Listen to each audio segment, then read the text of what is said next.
And then we will get started. Just letting a few more people in. So yes, welcome to this neurodivergent birth planning masterclass. My name is Victoria White and I'm a doula by background. And I'm also founder of a social enterprise called Neurodivergent Birth. We are just about to approach our second birthday, so we're still fairly new in the social enterprise world. I host the Neurodivergent Birth podcast, and I also am author of a book called Why Neurodivergent Birth Matters, which is published by Montag and Martin. I um I created Neurodivergent Birth as a social enterprise because of my daughter. My eldest daughter is diagnosed as autistic and has ADHD, and that really led me to have a real hyper focus on this topic. The worlds of neurodiversity and supporting people perinatally kind of came together for me, and I saw that this was a much needed sort of conversation in the birth space, and that we need to improve our awareness and understanding of neurodivergent perinatal experiences and the resources that our professionals have in order to better support them. The YouTube channel is, I think it's Neurodivergent Birth, but I will double check as it is very new. But thank you for asking, Lisa. So I'm going to present to you today in a kind of webinar style. So if you have any questions as we go along, please feel free to drop them in the chat and I'll come to them at the end, or we'll have an opportunity for people to raise their hands as well if you feel comfortable speaking on the recording. I should also share with you that although this was very much motivated by better understanding how my daughter might navigate the perinatal period should she one day go on to have children, I did go on to have an assessment myself, a neurodiversity assessment, and have very recently been diagnosed medically as autistic and having ADHD. And that's perhaps not a surprise given the amount of hyper focus I've um, gone into on this topic in terms of sort of writing a book on it and things like that. But I am now navigating the whole, I suppose, imposter syndrome side of neurodivergence. And I think many people can perhaps relate to this if you come to a diagnosis later in life. I'm still trying to sort of process that and also feel that I haven't just hoodwinked the whole system and convinced everybody that I am neurodivergent. Um, Excuse me for 1 second while I turn off my emails because I realize that I haven't done that and that will drive me around the bend. Okay, hopefully you can see that again. So yeah, that's a bit about me. I'm presenting this, as I said, in a webinar style, and I'm going to talk as though you are planning for your birth. But this will also be super relevant to professionals as well, if that's not the case for you. So that's how it will be kind of phrased, but there will be things in there that are relevant to everybody. And as I said, it's recorded, so you're very welcome to share it far and wide afterwards with anybody that you think might benefit from the content. Yes, I have pressed record. I have to put these at the beginning of every webinar.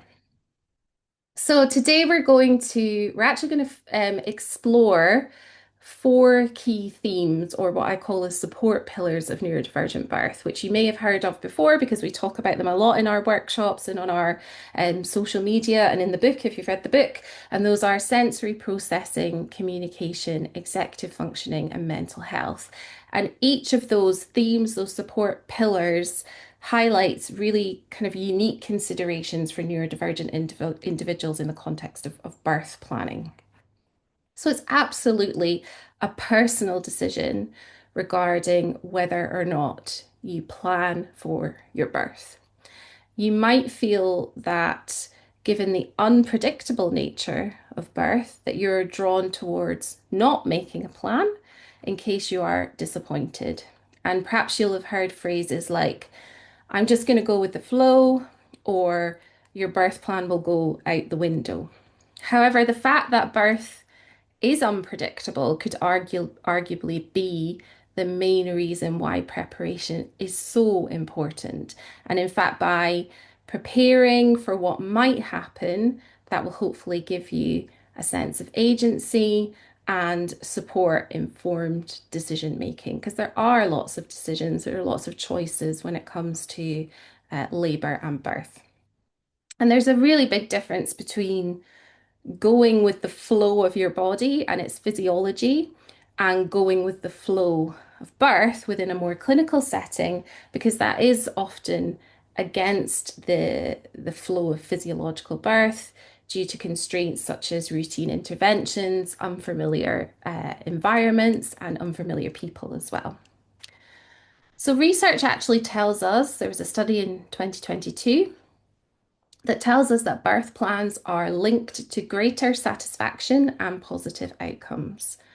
And it's important to note the difference between having a plan and being rigid around that plan and feeling informed in terms of your decision making around birth. We can reframe myths such as, if I make a plan, I'll be disappointed, or professionals don't like birth plans, as a plan is communication. It's not a demand, although some elements will be non-negotiable for you. And plans can help you to prepare and advocate, but not control every outcome.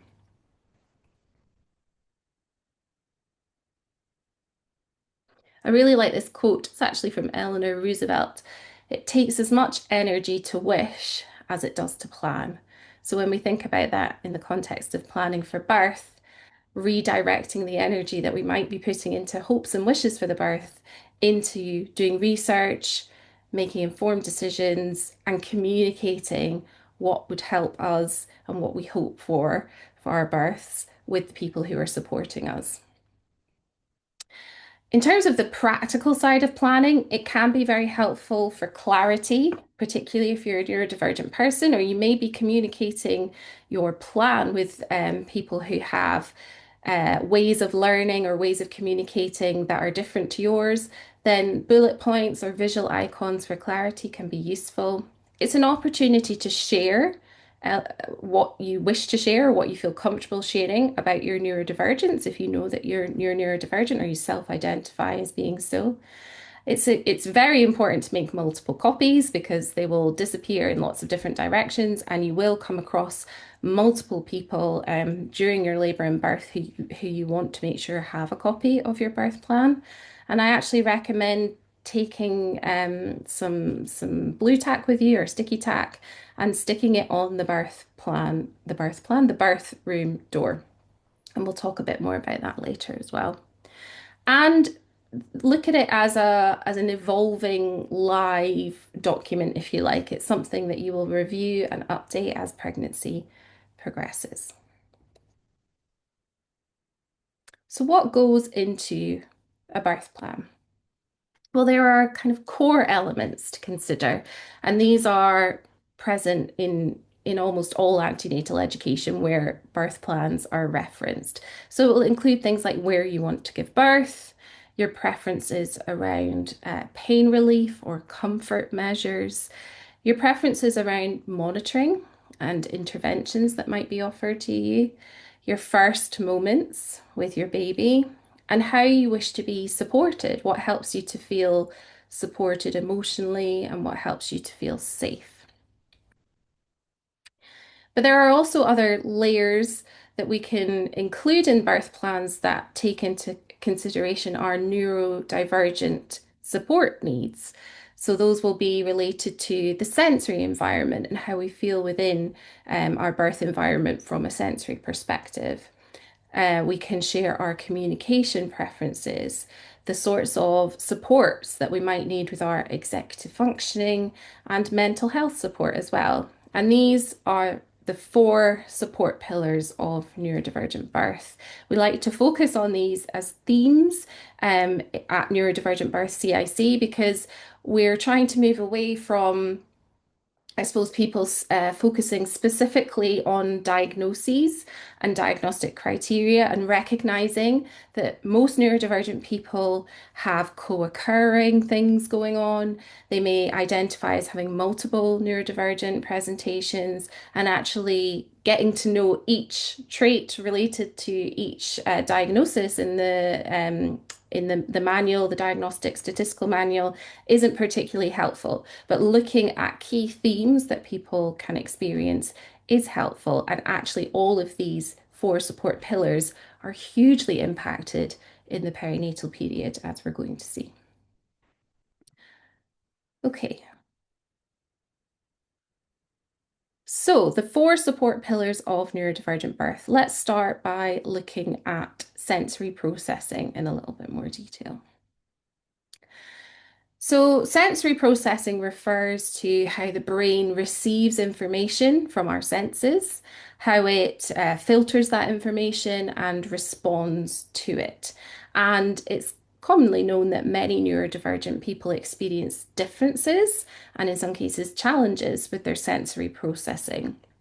Some people can experience hypersensitivity, and some can experience hyposensitivity or undersensitivity to different senses. And actually, this can change as well. It's not something that's static.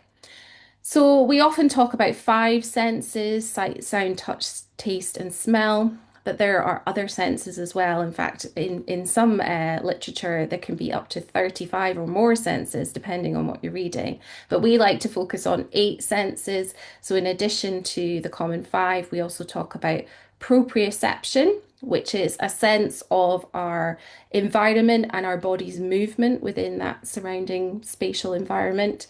Vestibular, which is balance, and interoception, I should say, which is a sense of what's going on inside the body, and it can include things like pain, it can include thirst, hunger, a full bladder, and the movement of your baby. So, when we think about all these senses during labor and birth specifically, they are absolutely all impacted.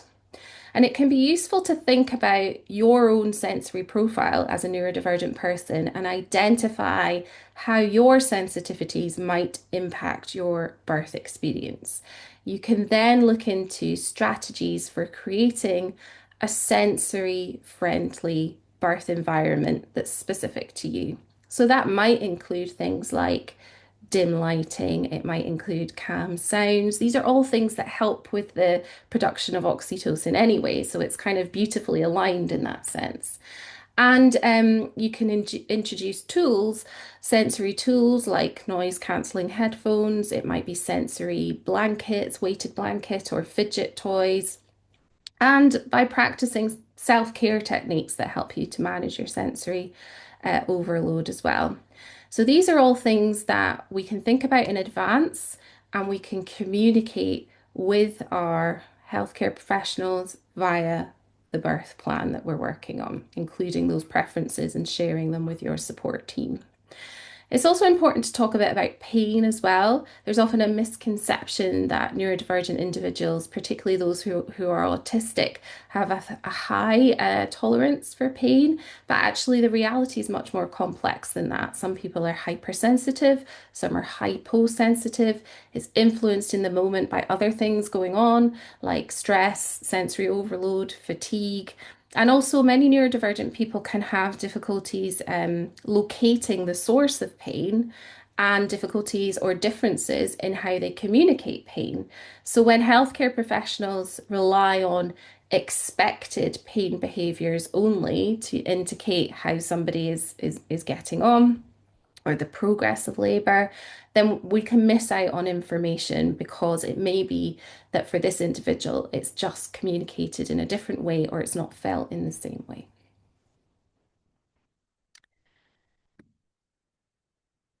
So, communication, I keep saying communication over and over again, and that's because it's so important. Everybody communicates in different ways, and we all have unique ways of processing information and different communication styles. But it's well known that neurodivergent communication styles can differ to neurotypical communication styles, and sometimes we can be confronted with something known as the double empathy problem.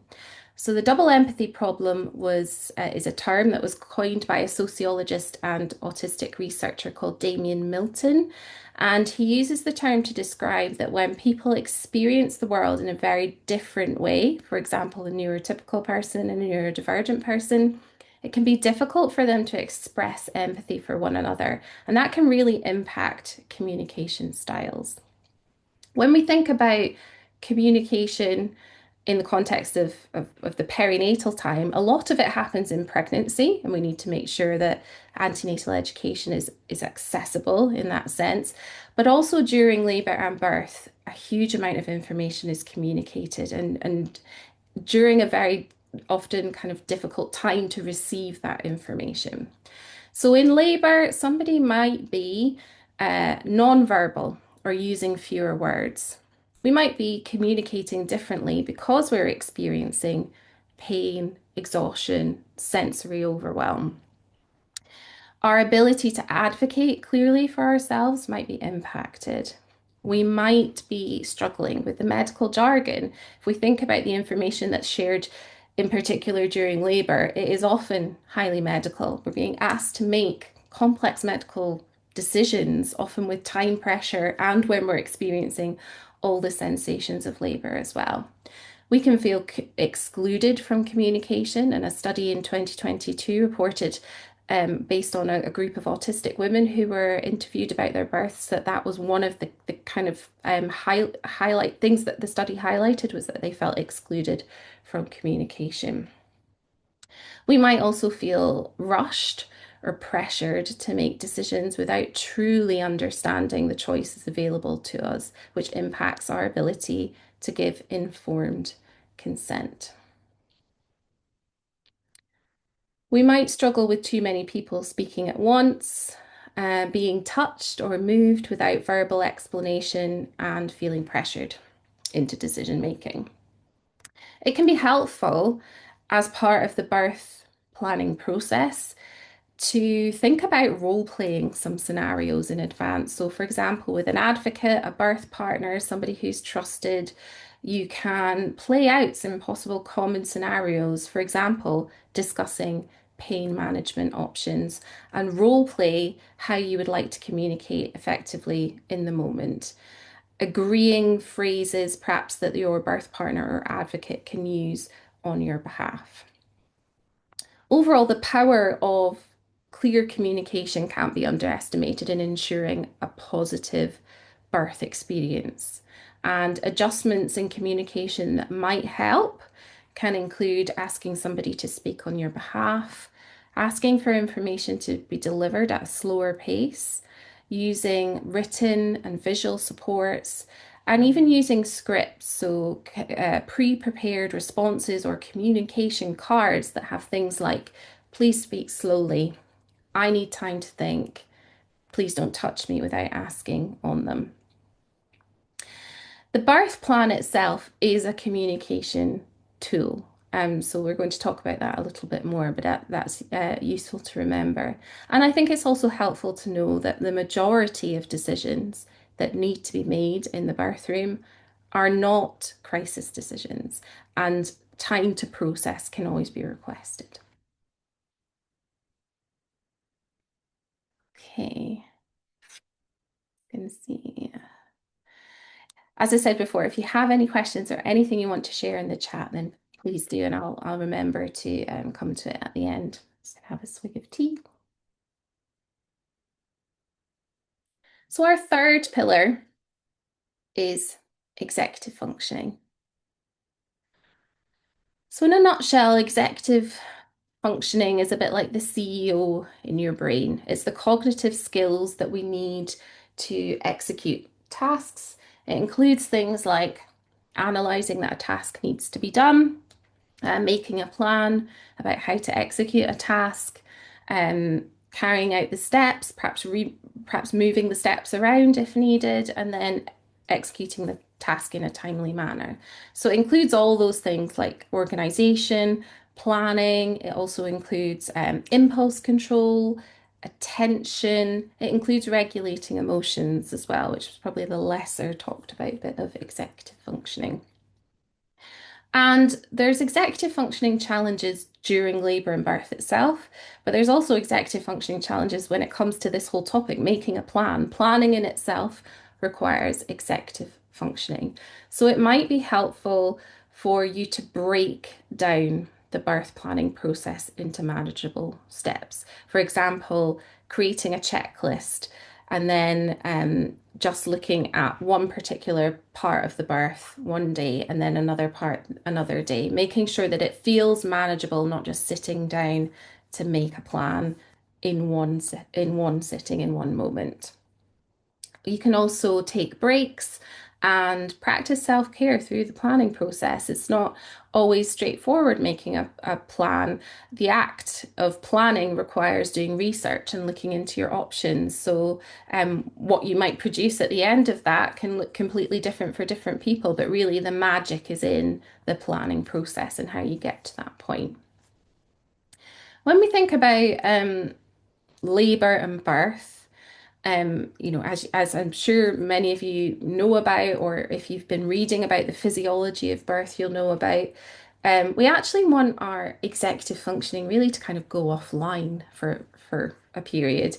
We want labor to be from a more primitive part of the brain. We want that thinking part of our brain, which is the neocortex at the front, to actually be quiet and switched off as much as possible. However, there are some elements of our executive functioning that we still need access to, particularly if we are birthing in a medicalized environment.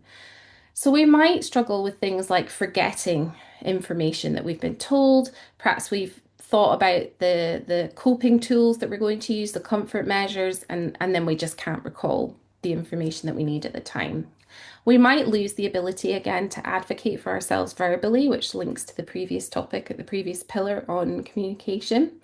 And we can experience emotional dysregulation, which can lead to really intense feelings of distress and make it difficult to make those decisions that we might need to under pressure.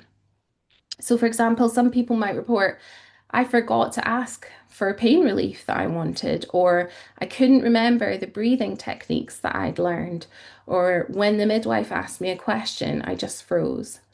So it helps to be supported, to plan ahead, and what we want to do is reduce the cognitive load where possible, and we can ask for support to do that.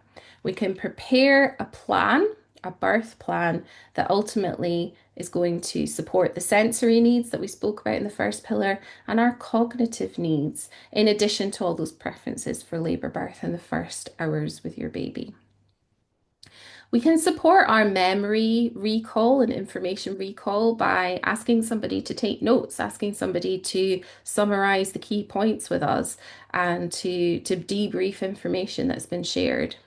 And using tools like the brain acronym tool for decision making can be hugely helpful. That helps reduce the cognitive strain of making decisions in the moment. And it helps also reduce feelings of impulsivity when it comes to making decisions. So the brain acronym, you can find lots of information about that online. In a nutshell, it stands for what are the benefits, what are the risks, what are the alternatives, what's my intuition telling me, and what happens if we do nothing at this moment, which is always a viable option as well. With your partner or whoever's supporting you at the birth, it can help to discuss decision making in advance, like what decisions feel hardest. And again, just talking about potential scenarios that might come up can be useful. Okay. So our fourth pillar is mental health. It's actually influenced by all the other pillars as well. In fact, all these pillars influence each other in some ways. So birth is absolutely a major life event. It's an intense mental and emotional experience as well as a physical one. And we can experience things during birth that impact our mental health and our longer term well-being. Sometimes people experience feelings of vulnerability or fear or a loss of control. Others might experience some sort of trigger, particularly if they've perhaps had a previous birth trauma or sensory trauma that brings back those feelings. Or they may experience panic or shut down from overstimulation, from the unpredictability or the sensory aspect of labor and birth. We can feel emotionally overwhelmed as well because we're having hormonal surges on a scale that we've never experienced before if we've not had a baby before. So the adrenaline and the oxytocin can really impact how we feel emotionally. These are valid neurological and emotional responses and absolutely not signs of weakness. It is a very valid physiological response.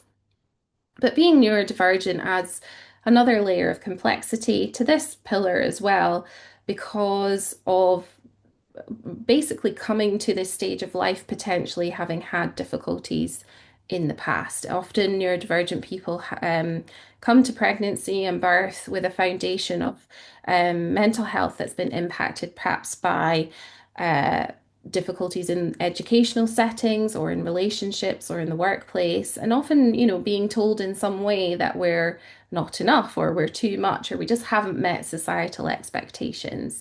And that can play into how we feel about our abilities to birth and to parent.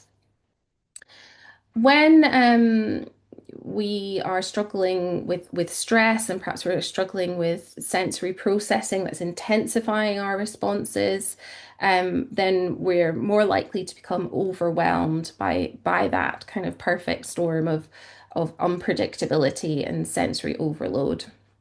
And demand avoidance can also influence the birth experience. So, some autistic people experience demand avoidance on a very kind of profound scale. So, you may have heard of PDA or pathological demand avoidance, or some people prefer the terminology pervasive drive for autonomy. And that can make it very difficult to actually accept support from others. The act of asking for help or accepting an offer of support can feel like a demand, even if it's one that we want to do, we want to say yes to, and that can make it difficult to say yes and accept support that people are offering to us. And all the changes that we're experiencing around changes to routines, to our autonomy and predictability can affect how we're feeling in terms of our mental health.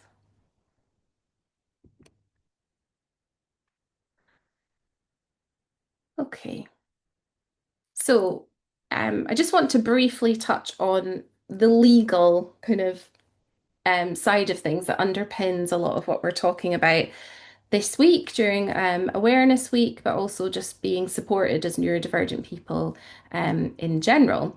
And in the UK, if you're watching this in the UK, and there's equivalent legislation in the States and in Australia and in many other countries, we have the Equality Act 2010, and under the Equality Act, neurodivergence qualifies as disability. And NHS trusts have a legal duty to make reasonable adjustments to the way that maternity care is delivered so that it's accessible in an equitable way.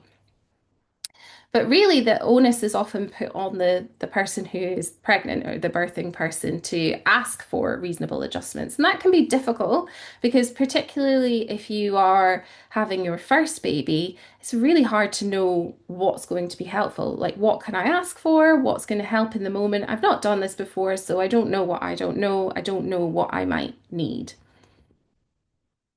So we've created a free downloadable document called the Reasonable Adjustments Toolkit that's available for anybody to look at ndbirth.com in the download section. And really what it does is it acts as a communication tool in itself. You can use it as is. You can tick the icons that are applicable to you as a neurodivergent person. So, for example, you might share that you find some sounds difficult and you would like those to be limited where possible. You might share that you need some support with filling out forms. You might share that you have a stim or a tick and what it might look like, and that you don't want to be dissuaded from stimming, for example. There's lots of different things that might be applicable to different individuals, but we have to recognize that it won't meet all needs as well. So really it's designed to act as a prompt for somebody to think about the sorts of things that might be useful for them and the sorts of things that they might want to communicate either through the tool itself or by adding these considerations into a birth plan. So I'll just quickly show you this in a bit more detail. Hopefully you can see. I think you can see. There's also space to include information about yourself, about your birth partner, and we have a page on each support pillar. So you see we've got the sensory processing one here. One of the things that's quite useful, I think, to communicate on this one is how you feel about products. So if we think about scans, ultrasound scans, the gels that are used can cause sensory discomfort, but actually sometimes an adjustment that's really helpful is just to have more autonomy over how those are used. So for example, if I had a doula client who was okay with the cold jelly as long as they were the ones putting it on and wiping it off themselves and tucking the paper into their own underwear. So they had full autonomy of the use of the product, which helped lessen the sensory discomfort that they experienced. On the communication tab, you can see there's an eye contact icon. Often neurodivergent people find eye contact uncomfortable. They may be great at doing it because they've kind of masked and are very kind of well rehearsed at doing it, but others will not be able to make eye contact or will feel very uncomfortable doing that. And this is an opportunity to share that so that you have understanding and we can avoid perhaps healthcare professionals trying to catch your eye, which is something that I've seen happen before. This is also an opportunity for us to share, if we find written communication more helpful, if we're going to use any recording aids or any other communication aids, if we want to ask for more time for questions and that sort of thing. And then we've got similar examples for executive functioning with a little description of what executive functioning is because it's not always talked about. It can be difficult to kind of grasp. And then mental health as well. And I think it's particularly useful to have the boxes about meltdowns and shutdowns here because if you know that as an individual you may experience a meltdown and or a shutdown, it can be helpful here to offer ways that you would like to be supported should you experience that. Okay, so I'll just come back out of that, go back to the PowerPoint. Okay, so as I said, you can get that at ndbirth.com. We also have a full antenatal course. We've gone the whole hog and written a whole online antenatal course that's specifically for neurodivergent audiences. So the idea is this has been written to cover everything that you would expect from a traditional antenatal course, but it's all done through the lens of the neurodivergent experience. So we always come back to the 4 support pillars in each topic that we explore. It's also hopefully super accessible because that's how it's been designed. So you can watch the videos, which are closed captioned. You can listen to it just as audio, or you can read the easy read transcripts as well. It has downloadable resources and a workbook for you that goes alongside the course, and it has prompts throughout it so that by the time you reach the end of the course and the birth planning module, you have kind of asked yourself all these questions so that you know exactly then what's going to be important to you for your labour and birth, and you can do the birth planning exercise. And we have a birth plan document. There's a screenshot here of the icon library that we use, so it's a visual birth plan, but again, it can be made into a bullet pointed birth plan as well. So we're not for profit, so we do make a trading income because we use that to contribute to our doula access fund that neurodivergent people can apply to use to have fully funded doula support throughout pregnancy, birth, and the postnatal time. So we do sell this course.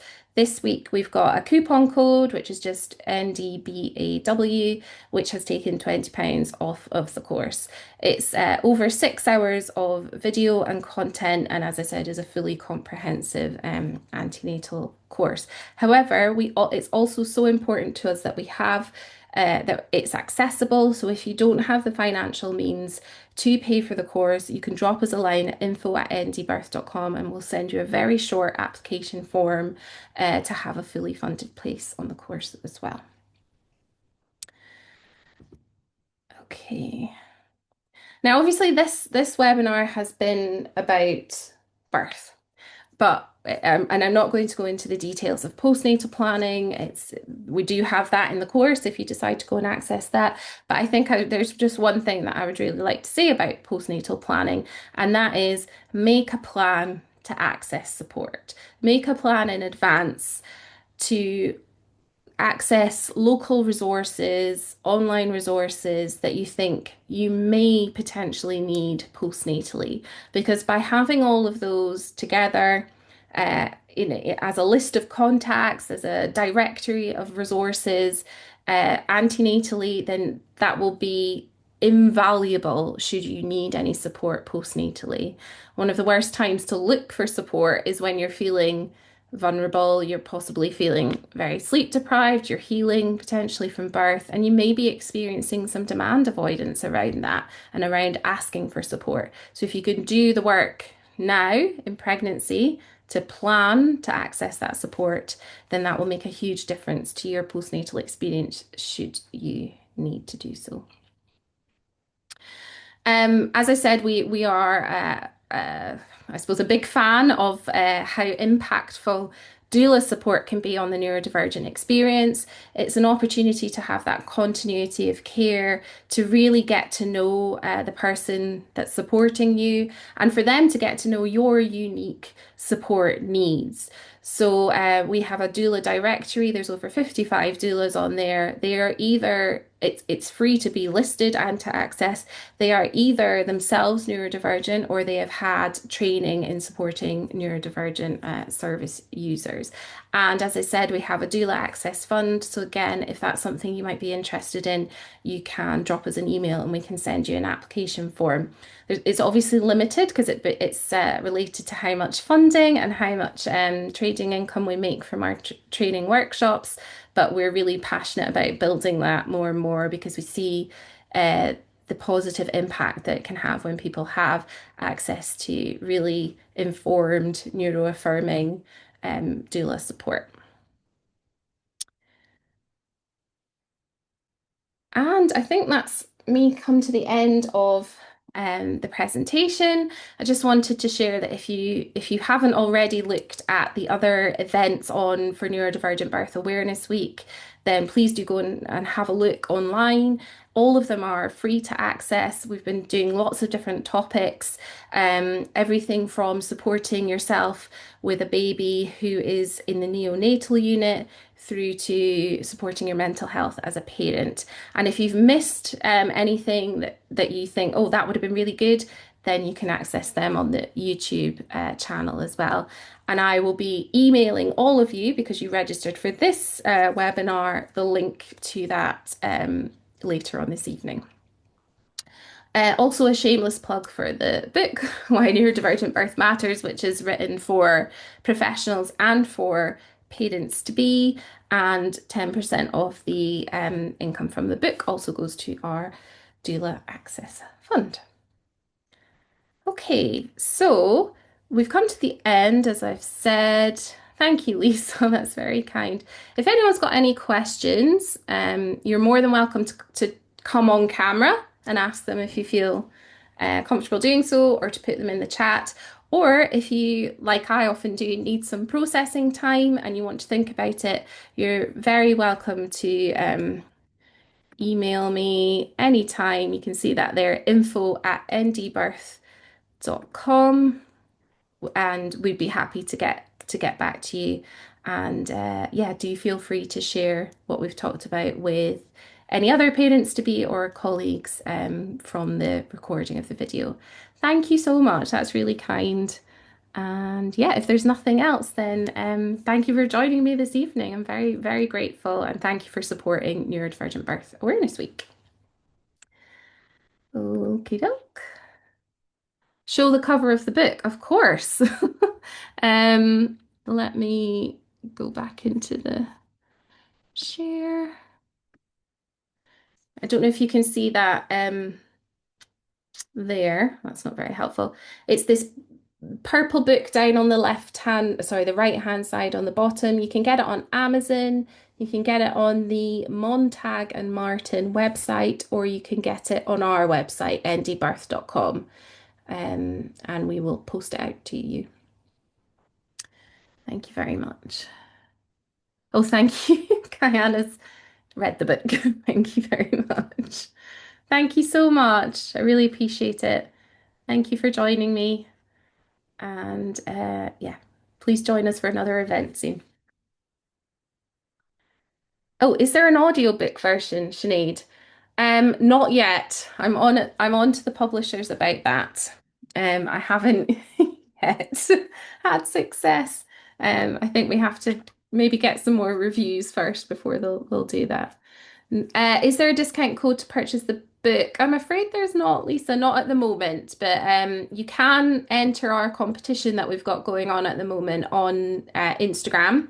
There are 3 copies of the book up for grabs, so do that. If you're on Instagram, all you need to do is follow us, tag 2 friends that you think might be helpful. Our Instagram account is at Neurodivergent Birth. And if you tag 2 friends, you'll be automatically entered into the prize draw. And if you also share it on your stories, you get another entry. And I'll be drawing that, if that's the right word. I'll be announcing the winner of that on the last day of Neurodivergent Birth Awareness Week, which is on the 11th. I know that's a strange day. We started on the 5th, which was a Friday, because it was my daughter's birthday on the Friday, and we've decided to do that going forward because she is the reason that ND birth exists. It's also very handy as a way of remembering when it is. Thank you. Thank you so much. Okay, I will let you go and send you the recording shortly. Thank you for joining me. Bye bye.